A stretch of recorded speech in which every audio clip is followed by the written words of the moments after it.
আসসালামু আলাইকুম সুধী দর্শক শ্রোতাবৃন্দ, সংস্কারের নামে বাংলাদেশের সার্বভৌমত্ব ও সবচেয়ে গুরুত্বপূর্ণ সম্পদ নিয়ে ষড়যন্ত্র বাস্তবায়নের চুক্তি কি তবে হয়ে গেল, নাকি অতি সত্বর হতে যাচ্ছে? আমি প্রায়ই বলে থাকি, একটি দেশের জাতীয় নিরাপত্তা শুধুমাত্র সামরিক শক্তির উপরই নির্ভরশীল নয়, বরং জ্বালানি নিরাপত্তাও অ্যানাদার মোস্ট ইম্পর্ট্যান্ট। চলুন সংক্ষেপে দেখি কিভাবে বাস্তবায়ন হচ্ছে ষড়যন্ত্র। বিগত সরকার আমাদের গভীর সমুদ্র থেকে তেল গ্যাস উত্তোলনের জন্য পিএসসির মাধ্যমে আন্তর্জাতিক বাজারে দরপত্র আহ্বান করেছিল এবং বিশ্বের নামকরা প্রথম সারির 7টি company Petronas, Exxon Mobil, Chevron, Inpex corporation, JOGMEC Japan, Kris energy, ONGC, China National Offshore Oil Corporation এবং ইতালিয়ান কোম্পানি ইএনআই দরপত্র ক্রয় করেছিল। বর্তমান সরকার ক্ষমতা হরণ করেই বলে সেই প্রক্রিয়া নাকি যথাযথ ছিল না, এর চেয়ে বেটার অপশন নাকি আমাদের হাতে রয়েছে। যদিও আগের কোম্পানিগুলো ছিল বিশ্বের নামকরা প্রথম সারির চীন, রাশিয়া, জাপান, ইউরোপ ও আমেরিকার 7টি কোম্পানি।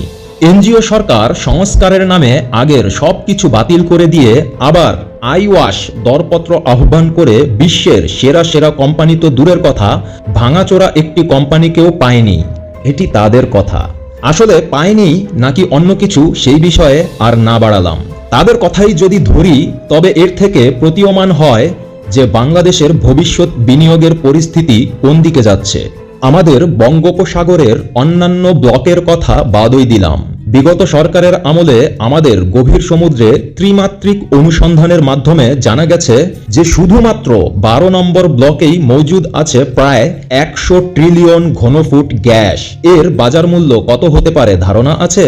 যা দিয়ে বাংলাদেশ 100 বছর চলতে পারবে। পার্শ্ববর্তী দেশ মায়ানমার যদি এই ব্লকের গ্যাস আগেই উত্তোলন আরম্ভ করে, তবে সেই গ্যাস তারা অধিকাংশ নিয়ে যেতে পারবে। যদিও সেই সুযোগ ও প্রস্তুতি আগেই ছিল আমাদের, কিন্তু আমাদের সবকিছু প্রস্তুত থাকার পরও কেন এবং কার স্বার্থে তা হাতছাড়া করলাম? এখন কথা হচ্ছে, আমেরিকান কোম্পানি সেভরন দরপত্র ক্রয় করেনি বুঝলাম, কিন্তু আমেরিকার পাপেট এনজিও সরকারের প্রধান উপদেষ্টা সুধীর ভাই ইউনুস এবং আমেরিকান কোম্পানি শেভরনের ইন্টারন্যাশনাল এক্সপ্লোরেশন অ্যান্ড প্রোডাকশনের ভাইস প্রেসিডেন্ট ফ্রাঙ্ক ক্যাসুলোর হাস্যোজ্জ্বল ছবি ভিডিওতে দেখতে পাচ্ছেন নিশ্চয়ই।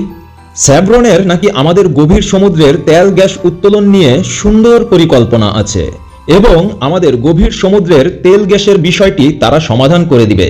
শুধু দর্শক শ্রোতাবৃন্দ, আপনাদের অবগতির জন্য বলে দিচ্ছি, আমেরিকা রিসেন্টলি তাদের জ্বালানি নীতি এবং বিনিয়োগ নীতিতে নতুন একটি HR 4365 department of defence অ্যাপ্রোপ্রিয়েশনস act 2024 ধারা যুক্ত করেছে।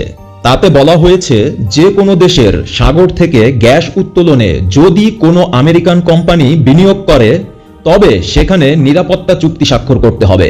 অর্থাৎ সেখানকার নিরাপত্তার জন্য আমেরিকা যে কোনো পদক্ষেপ নিতে পারবে।